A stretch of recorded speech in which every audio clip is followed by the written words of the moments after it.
Здравейте, приятели! Днескашната ни разходка ще ви отведе в град на историята, в вярата и любовта. Добре дошли в Асеновград, градът, в който историята не се чете само в учебниците, а се усеща с всяка крачка. Разположен на прага между Тракийската низина и магическите Родопи, разделен на две от река Чая.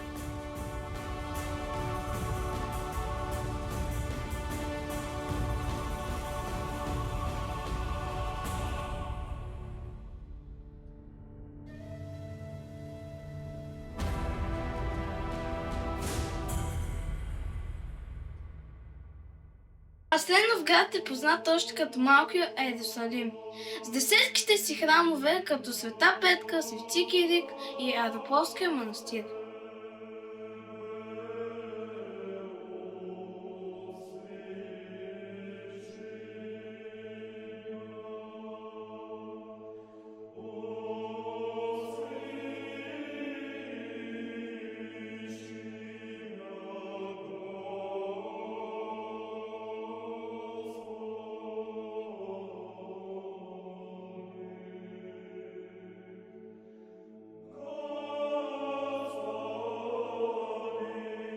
Само на 10 минути път с кола се намира и Бачковския манастир, който е вторият по големина манастир в България.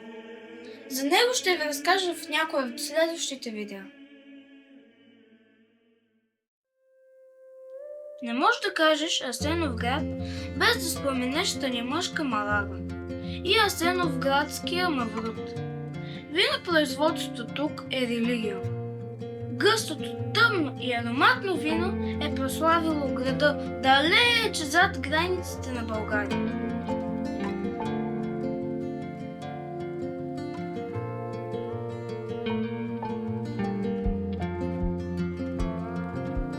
Освен виното, Асеновград е столица на булките.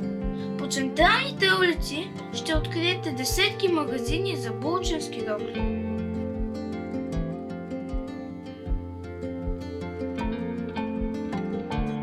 Този град не е просто спирка по пътя към Смолян или Пампорово, той е дестинация за душата.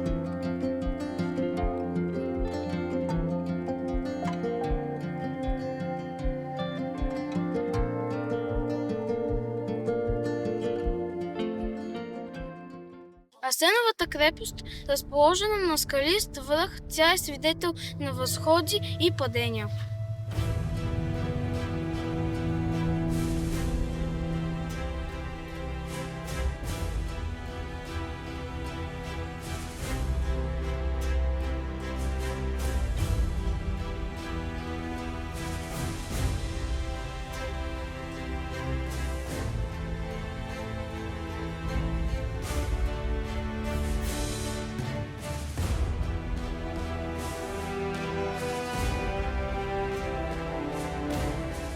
Двоетажната църква Света Богородица Петличка е една от най-запазените средновековни църкви на Балканите, шедьовър от 12-13 век.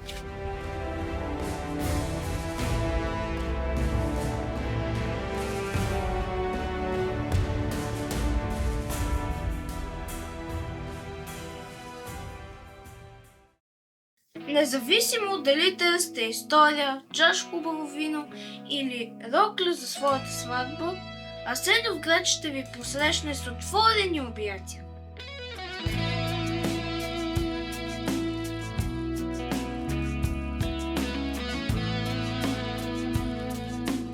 Благодарим ви, че бяхте с нас в това пътешествие.